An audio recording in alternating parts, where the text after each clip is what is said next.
Hi everyone, Martin here from martinsmayhem.co.uk. I hope you're all well. Today I'm going to be showing you kind of how to create this fun background with this cross hatch effect. It's super simple and I'm excited to show you. This card is using the Cheerful Daisies Bundle, so the stamps and dies, and it's gorgeous. You know already, I've used it a lot. But I'm just going to show you the background, which doesn't involve that stamp set. It's just going to be how I created the crosshatch effect. So if you follow me on Instagram, I'm going to bring in my grid paper here and a piece that I've already started. You're going to know that I am a guest designer for the Crafty Carrot Co. in June. So the Crafty Carrot, they are a collective of 3 ladies. America, New Zealand and Canada, I think. New Zealand or Australia, one of them. And they host monthly classes where there's 4 live demonstrations using a bundle or a stamp set from Stampin' Up each month. So I'm in June and we are using the Cheerful Daisies. Hi Winifred. My doggy's here. We're using the Cheerful Daisies, and this is my sneak peek. So there's another project to be shown in on my live demonstration. So I've got a piece of soft sea foam cardstock. This measures the same size as my matte layer, so 9.5 by 13.8. And you can see I've already started to create my grid. So what I'm doing is I'm planning out where my lines are going to be, and I'll show you how I created the style afterwards.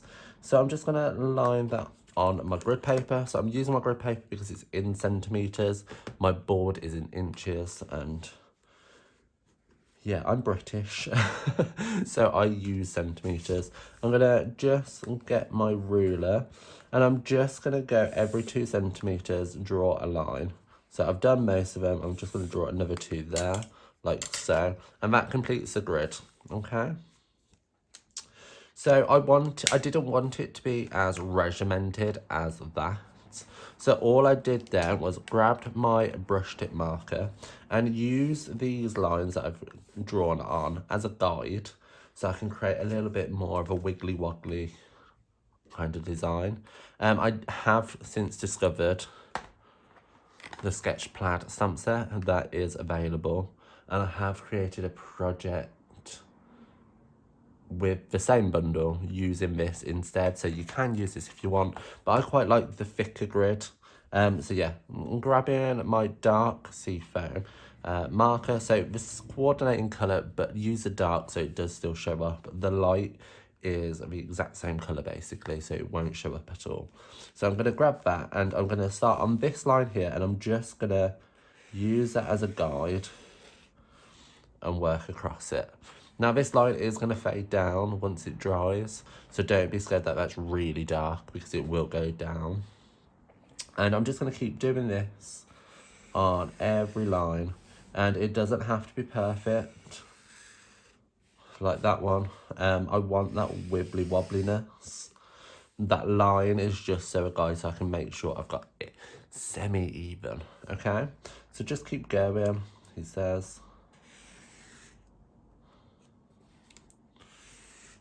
Like so.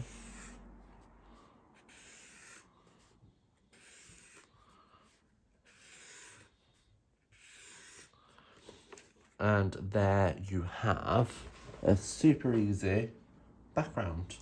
And again, you can just decorate it however you want. I used the stamped images on a soft sea foam, embossed in white, and then die cut just to be popped up.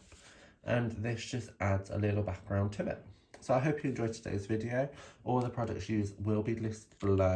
I'll list the sketch pad stamp set as well, because that is an alternative to this, which I didn't realise. So yeah, make sure you check that out, and if you have any questions, leave it in the comments below. Bye.